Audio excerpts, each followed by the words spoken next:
This is an extract from the Exon Domesday Book, which is a collection of documents from the survey of southwest England in 1086, following the Norman conquest of 1066. Now, it describes a world that has radically shifted and is in a great deal of flux, with a new ruling elite and a new set of linguistic trends. Within the text are a huge number of individuals with a vast variety of names that cover a complex mix of English, Scandinavian, and Norman naming traditions. But one individual stands out to me here at the top right-hand corner of the screen: Esgar the Crippled. It is one of a remarkable number of descriptive additional names, often termed simply nicknames by historians of the period. They're common across early medieval England before the popularization of hereditary surnames.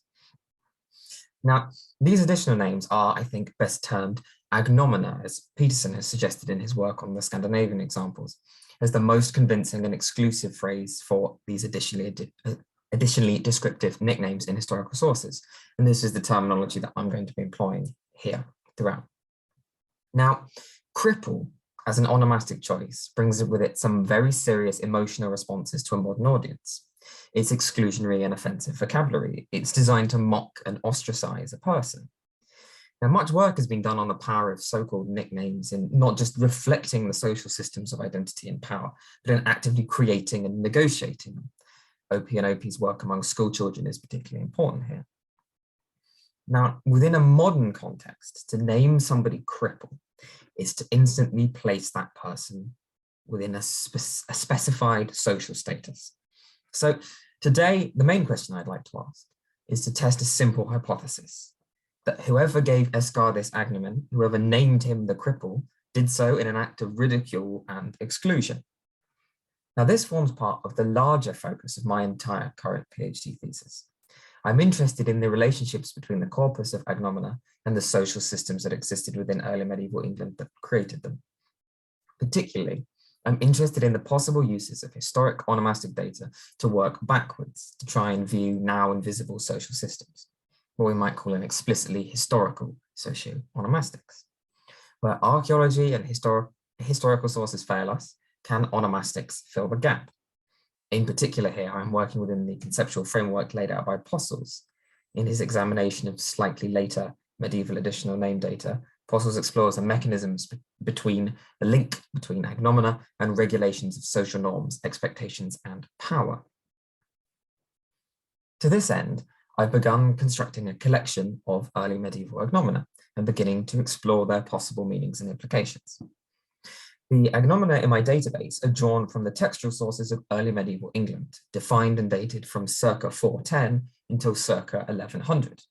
This includes a very broad range of source types, official documents, most pressingly of which is the Domesday Book, chronicles, poetry, charters, and the like. And this produces an entire corpus of some 3,500 individual occurrences. Philologically and etymologically speaking, these have been well covered, although, with one notable exception, never in a holistic approach. It is their socio-onomastic implications that are less clear. Now, this is particularly valuable with the question of disability I'm tackling here. A history of disabled individuals is famously difficult to establish, even in societies where literacy is high. From the onomastic data, can we begin to reconstruct the invisible systems that surround disabled people of the past and their reception? Important here is a conceptual differentiation between physical impairment and disability, a product of the social model of disability that emerged in the 1970s, championed by Thomas Shakespeare. Impairment is biological and physiological, representing a specific medical condition. Disability, however, presents a social exclusion resulting from an impairment and an acknowledgement of an otherness and an unsuitability in the eyes of a host society. The fundamental question then is simple. Are these early medieval agnomina of impairment designed to socially exclude and disable their owners? Are they instead simply observational, designed to distinguish similarly named individuals? Is the giving of an additional name in this context weaponized? Can we separate a contemporary intention and reaction from a modern one? Now, if we return to the corpus of names themselves, names that might reference either physical impairment or disability are relatively frequent. Now, translation always proves a great barrier to understanding in nicknaming systems, not least because of the use of vocabulary in a metaphorical or an ironic context. As such, there are around 140 examples whose names might fall within this category. Translations here are drawn primarily from the work of Tengvik, who, in 1938, made the single largest contribution to compiling a complete corpus with his book Old English by Names. Supporting evidence is drawn from the Oxford Dictionary of Family Names in Britain and Ireland as the most up-to-date etymological discussion of origin. Now, as a result of the necessary imprecision of translation, I'm not going to dare to provide you with a near exact corpus of examples today. Instead, I'm going to look at some of the major groupings and themes in the names provided and what we can tease out from them. It's a remarkable pool of evidence for a largely otherwise invisible group, and clearly a very valuable exercise. Now, three major groupings emerge, as we can see on the screen here. Firstly, and the biggest single grouping, are a large number of references to specific body parts in isolation. For example, we find an Alfston ear in the Feudal Book of Abbot Baldwin, an Edward lip in the Domesday Book, and a Rowell shoulder in the Exeter Book. Drawing attention to a single physical feature would seem to imply a so-called abnormality. Certainly, if we accept that the primary function of an additional name is to distinguish individuals with the same forename, agnomina references would need to draw attention to something easily distinguishable. The agnomina jaw occurs particularly frequently in the corpus here, as with the money at Godwin, and it has been suggested that this might reference a possible underbite. It is, however, not at all clear that all of these are references to impairments. The corpus of early medieval English agnomina is remarkable for the infrequency with which the meaning and origin of additional names are explicitly explained, especially in comparison to its Scandinavian saga narrative counterparts. These names might equally reference an anecdotal occurrence in an individual's life or a short-term injury. Secondly, there are references to specific impairments, and these much more clearly fall within our remit here. These tend to appear in a strictly biological form without particularly emotional or disabling terminology. Landowners in the Lieber Winton, Edric blind and Godwin deaf are prime examples. References to impairment of limbs are particularly frequent, no doubt partially because they would have had a substantial impact on agrarian and military life. Owen is called bow-legged and Ralph has crooked hands.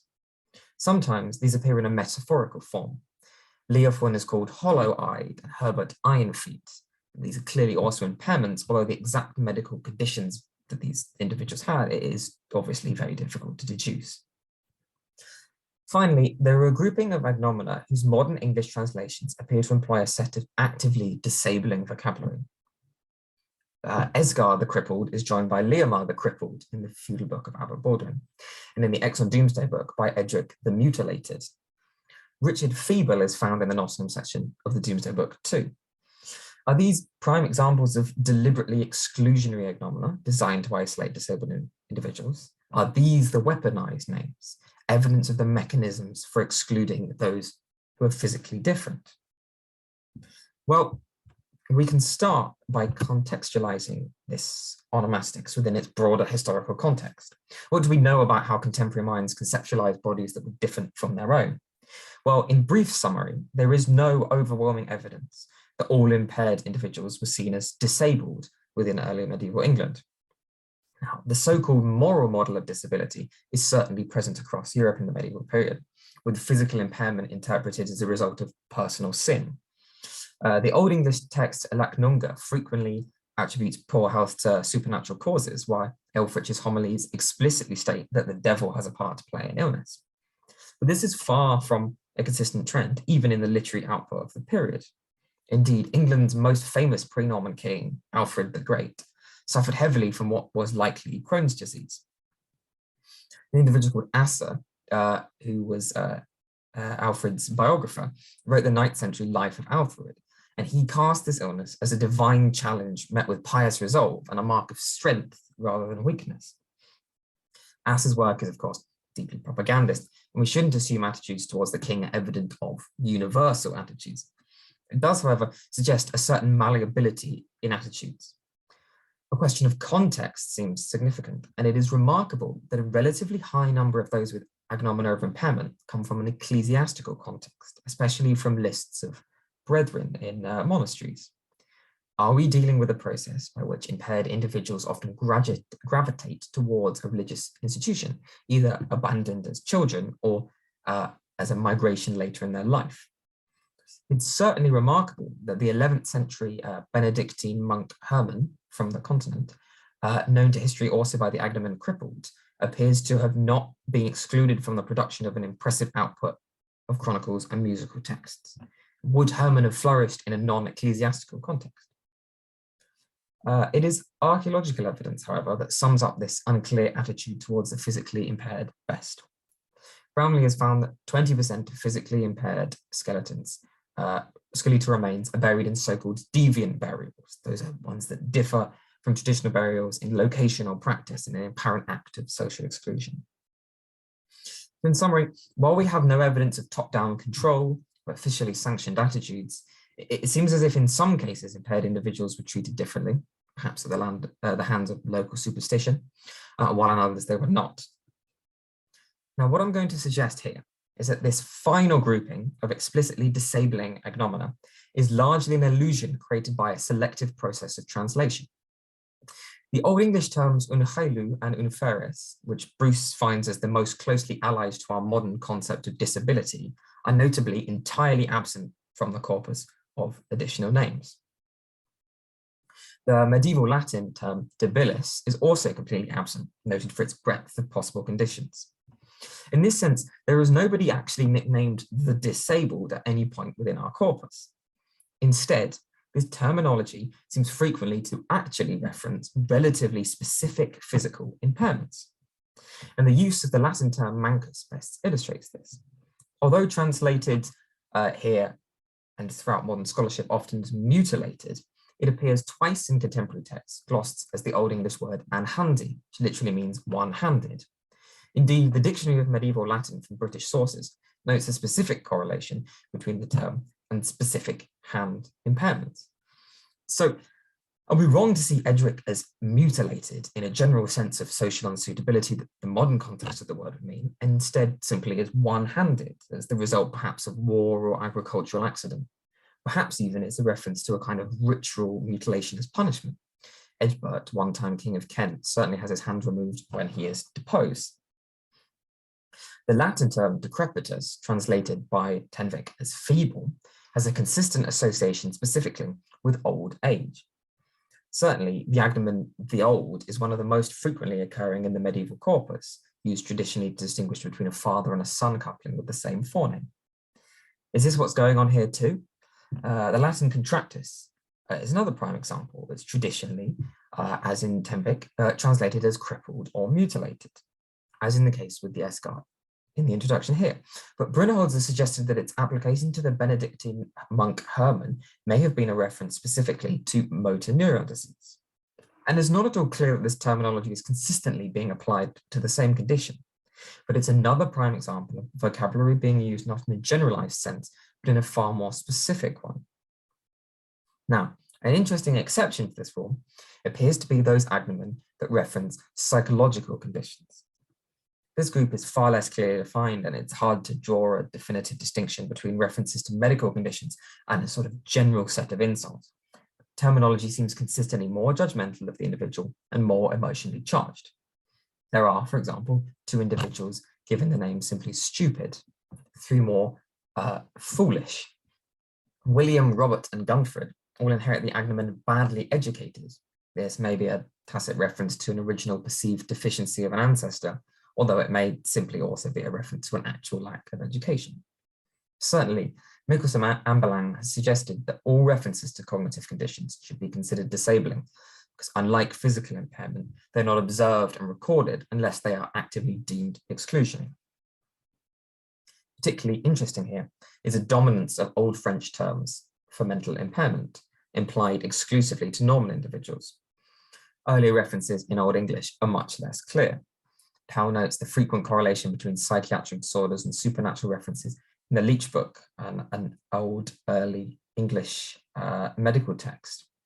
Both the Old English phrase deofsick, devil sick, and fiend sick, are apparently references to mental health. Perhaps then the individual named Alwyn Devil and Eolfgith Demon are references to some kind of mental illness. And certainly directly within this religious moral model of impairment, these seem to be far more disabling vocabulary than with their physical counterparts. Now, I appreciate that today I've come to you with more questions than answers, and an awful lot is still unclear. However, I think a few interesting points emerge as brief conclusions in this early stage. Primarily, it's clear that agnomen that might reference a physical impairment or disability are relatively frequent in our corpus here. This marks a notable social preoccupation and marks out as one of a number of accepted forms of naming within an early medieval context, one of a number of acceptable paths to choose when choosing a name for an individual. In the broader process of classification of early medieval agnomina in the future, questions of physical impairment will clearly play a large role. Furthermore, returning to our original hypothesis, we cannot definitively say that agnomina that referenced physical impairment were not intended to disable and exclude an individual. There is no proof that Esgar was not named the cripple in an attempt to mock and deride him. But what we can begin to do is to move away from the idea that every reference to a physical impairment in early English onomastics is weaponized as a method of social exclusion.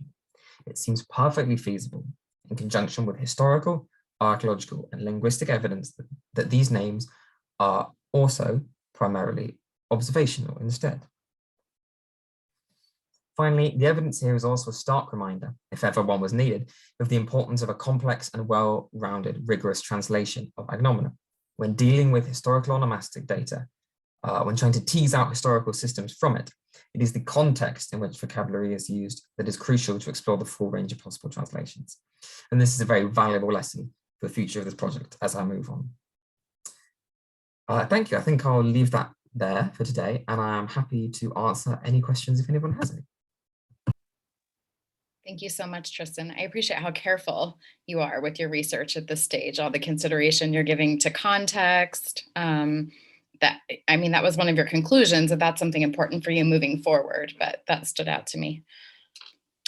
This might be outside the scope of your work, but it occurred to me that I guess the question of how often bodies are mentioned in terms of ability. So looking at the other way, if we thought about, okay, let's look at all the times bodies are mentioned, and then let's look at the ways that maybe they're talked about in terms of disability, and then maybe also how are they talked about in terms of power or health.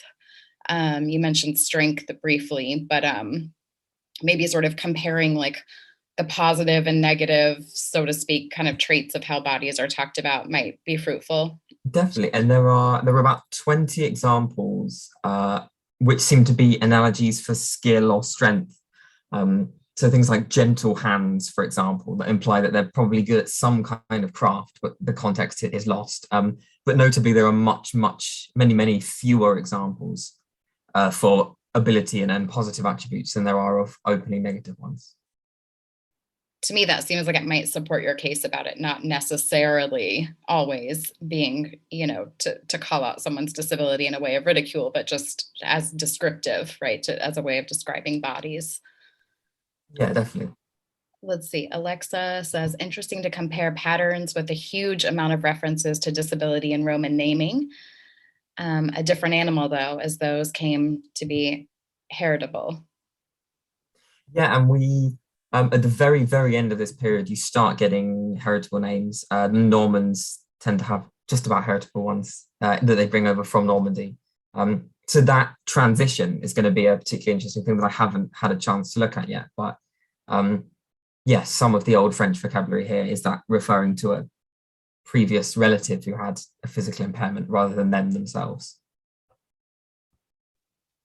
So I think of part of your work excuse me, speaks to the trouble with intent and trying to figure out what people meant when they said something.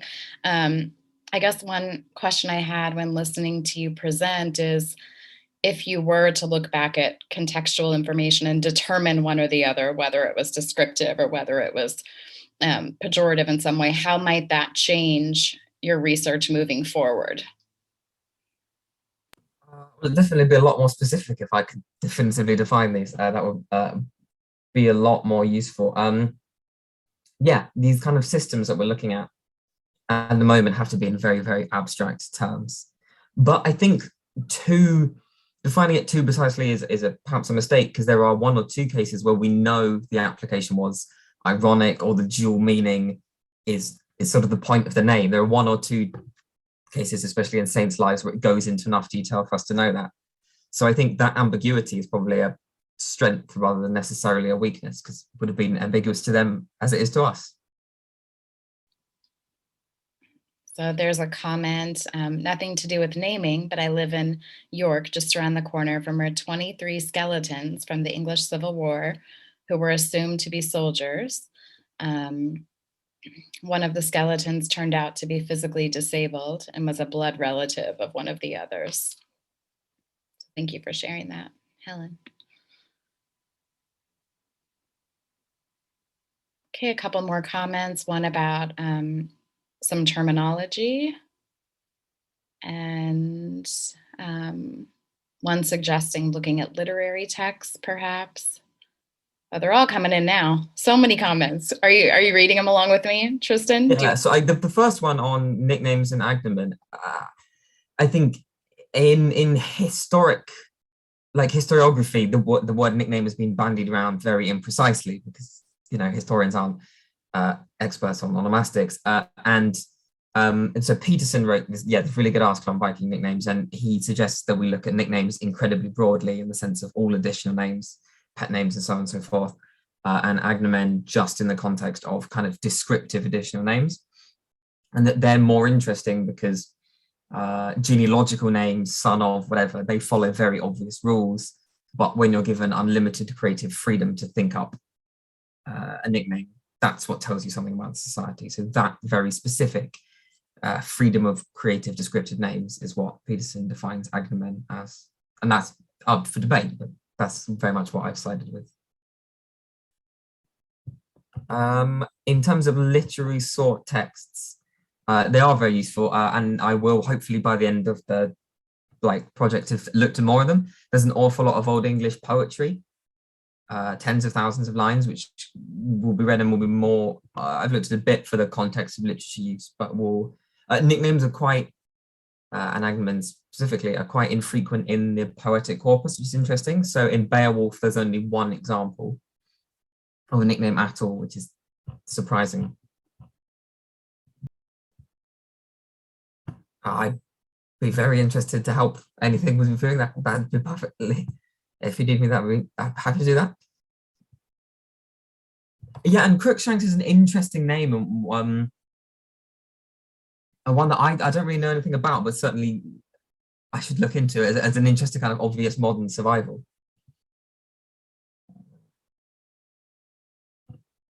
Yeah, suddenly all the questions are coming in very quickly, sorry. Yeah, and in terms of defining the difference between derogatory and descriptive, it is very hard, and it just has to depend on contextual use.